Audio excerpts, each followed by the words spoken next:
Hey everyone, and welcome to The Explainer. Today we're going to pull back the curtain on artificial intelligence, but we're not just going to talk about it. Oh no. Together, you and we're going to build an AI from the ground up and actually teach it how to see. So, picture this. You get into a little fender bender. It happens. But instead of the whole hassle of waiting for an adjuster, you snap a photo with your phone, and boom, an AI instantly tells you what's damaged. Does that sound like science fiction? Well, it's really not. And today, we're going to see exactly how it's done. So here's our mission for this explainer. We are going to build a custom computer vision model. Its job? To identify different kinds of car damage. We'll be using Google's Vertex AI platform to make it happen, and I'm going to walk you through the real, practical steps, from start to finish. Okay, so just like any great recipe, it all starts with having the right ingredients.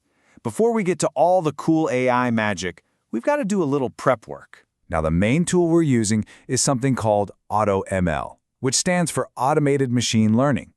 The best way to think about it is like having a master chef in your kitchen.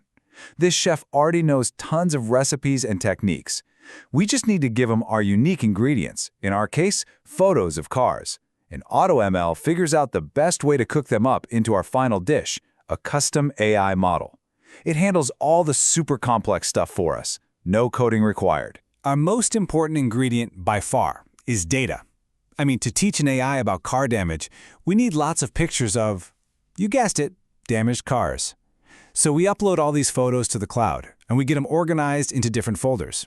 It's kind of like setting up a digital filing cabinet, where each folder is a specific type of damage we want our AI to learn. For this project, we've created 5 specific categories, or labels, for our AI to learn. We've got damaged bumpers, engine compartments, hoods, windshields, and then damage to the side of the car, which we're just calling lateral. Every single photo we have gets sorted into one of these 5 buckets. This whole collection of neatly organized, labeled images, well, it basically becomes the textbook our AI is going to study. By looking at hundreds of examples, it starts to figure out the specific patterns and the visual clues that make a damaged hood look different from a damaged bumper. All right, our ingredients are prepped, our textbook is ready.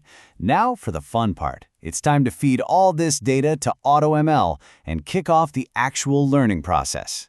This is where the magic happens. But wait, first, a super important quality check. Inside the Vertex AI platform, we can take a look at all the images we've uploaded. We have to make sure every photo is in the right category. I mean, if a picture of a cracked windshield is accidentally labeled as a bumper, it's like putting a typo in our AI's textbook. It's just gonna confuse it. You know what they say, garbage in, garbage out. The training process itself is actually pretty straightforward. First, we give the system an index file. It's basically a table of contents for our textbook, telling it where every image is and what label it has. Second, we set a study budget, more on that in a sec. And third, we click Start Training, and just let AutoML do its thing. Right, that budget. We set ours to 8 node hours. So what on earth does that mean? Well, you can think of it like giving our AI a time limit for how long it's allowed to study. It's a really practical way to control how long the training takes and, how much it costs, because running these super powerful computers isn't exactly free.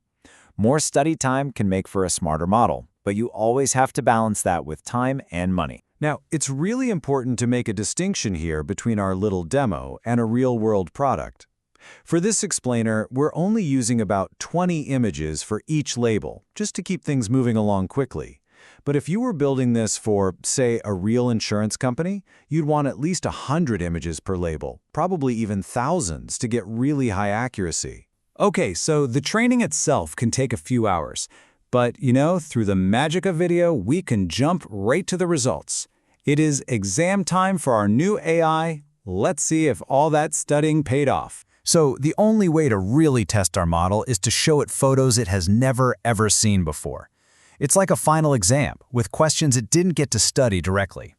Now, to show you exactly how this works without making you wait, we're going to test an identical model that just finished the exact same training process. Let's see what it's got. All right, first up is this picture of a dented blue car. What does our AI see? It predicts bumper with 95% confidence. That is a direct hit. What a great start. Okay, let's turn up the heat a little. This next image shows a much more serious crash. The model takes a look and nails it. Engine compartment with 98% confidence. Wow. It clearly learned to connect this kind of heavy damage with that specific area. That's 2 for 2. Let's do one more, just for good measure. Here's a white car, clear damage right on the panel above the grille. And the model's prediction? Hood. A perfect identification. I think it's safe to say our AI absolutely aced its exam. So there you have it, a perfect score. Our AI model successfully learned to see and categorize different types of car damage, all because it studied that little textbook of images we created for it.